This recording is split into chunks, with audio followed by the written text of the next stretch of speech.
neuf de l'Hijra, the ninth year of the Hijra.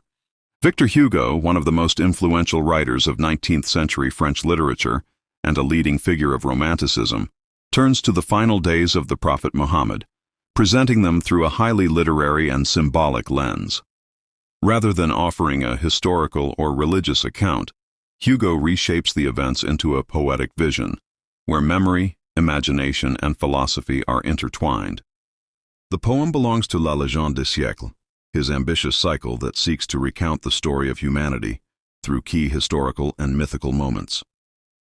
In this work, Hugo is less concerned with factual precision than with meaning.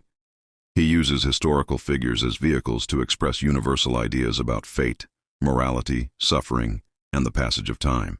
In neuf de l'Hijra, the prophet's final days become a solemn meditation on death, humility, and spiritual authority.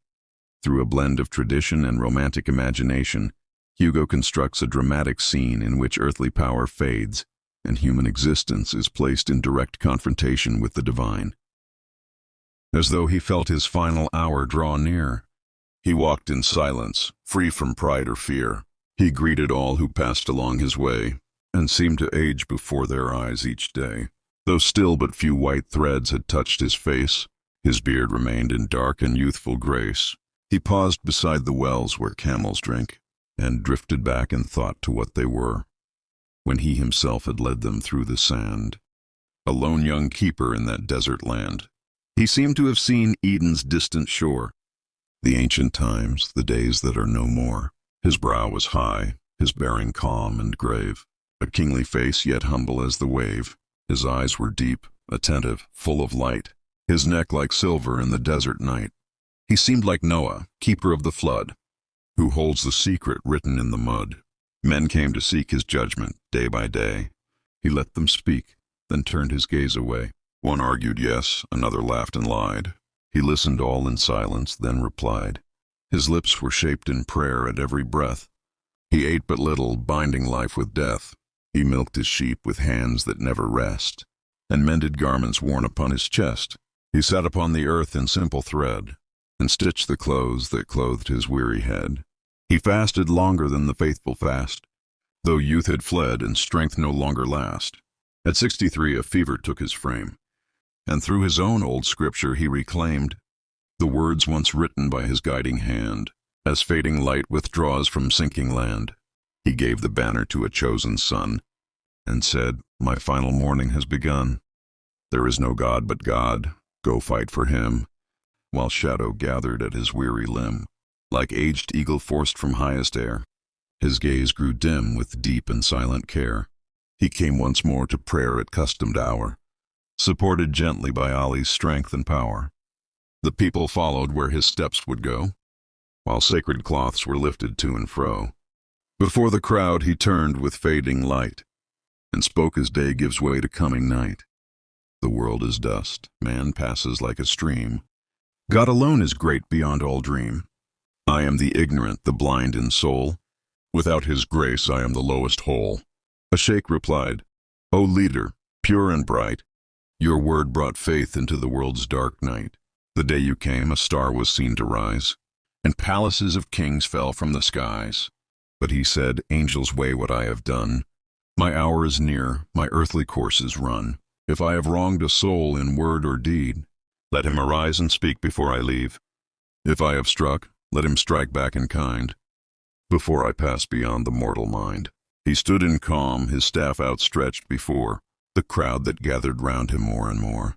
And passing slowly in that fading hour, he seemed already leaving earthly power. A woman spinning wool beside her door cried out, "May God uphold you evermore." And in that voice of simple daily life, there lingered peace beyond all human strife. He seemed to see some vision far away, and spoke at last as one who fades away. "I am but words upon God's sacred breath, a man of dust, a prophet born of death. I join in me the light and shadowed clay, as dawn is born from darkness into day. I walked with Jesus, gentle, pure, and mild, whose path was love, whose spirit soft and mild. I am the strength where he was tenderness, the desert wind where he was gentleness. He came before me, but not first in all. For God alone is cause beyond recall, and I myself am dust and stained with sin, a field where every hidden fault lives in. Yet still I fought, through night and unseen war, with powers that men and angels both abhor, and men, far more than spirits, caused me pain, yet bore their hatred without pride or strain. For 40 years I stood between the night, with God before me and the world behind. To you who followed through my days of trial, who bore the weight of sorrow and denial, your suffering shall not be lost in night. You too shall see the breaking of the light, for after darkness dawn will rise anew, and what was promised shall at last come true. For he who fills the seas with hidden pearls, and sets the stars in silence as they whirl, can grant to man a fragment of his grace, and lift the shadow from the human face. So believe, keep watch, and bow your head. Let goodness mark the path that you have tread, for those who are neither foul nor pure shall stand where light and shadow both endure. Too dim for heaven, yet too bright for hell, upon the edge where neither force can dwell. So pray, and let your body touch the ground, for mercy in the humble will be found, and fire shall touch not those who kiss the dust. For God exalts the lowly, pure and just. Be hospitable, be just, be wise, for paradise awaits beyond the skies. Their golden steeds are ready bridled still, and chariots of lightning wait the will. There dwell the souls of beauty, pure and bright, within their palaces of pearl and light. But hell awaits the souls that turn away, where burning shoes consume them day by day. Their heads shall boil in anguish and in pain, and none shall bring them comfort there again. Yet those redeemed shall shine with noble face, and dwell forever in eternal grace. He paused as though he listened to the air, to something spoken in the unseen there, then slowly walked as one who nears the end, and spoke once more to all who called him friend. O living ones, the hour is now at hand.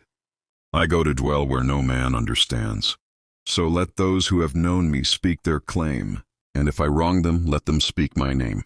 The crowd fell back in silence where he passed, as though the world itself were moving fast. He washed his beard beside the desert well, as one who bids farewell to all he tells. A man came forward asking what was owed, and he paid him, though death was on his road. Better, he said, to pay what life demands, than carry debt beyond these mortal lands. The people watched him with a tender gaze, as doves might watch the fading of the days, and many wept, unable to depart, as though his absence tore away their heart. Next morning, as the light began to rise, he said, Abu Bakr, lift now your eyes. I cannot stand. Go lead the prayer for me. And peace fell deep upon the company, and while the sacred verses filled the air, he softly followed each returning prayer, and all around him wept without disguise, while mourning gathered slowly in his eyes. At last the angel came and stood at door, and asked permission to come in once more. Let him come in, he said with fading breath, and light returned within the face of death. The angel spoke, Your Lord now calls your name. He answered, So be it, without fear or blame. A final breath as quiet as the night, and he was gone into eternal light.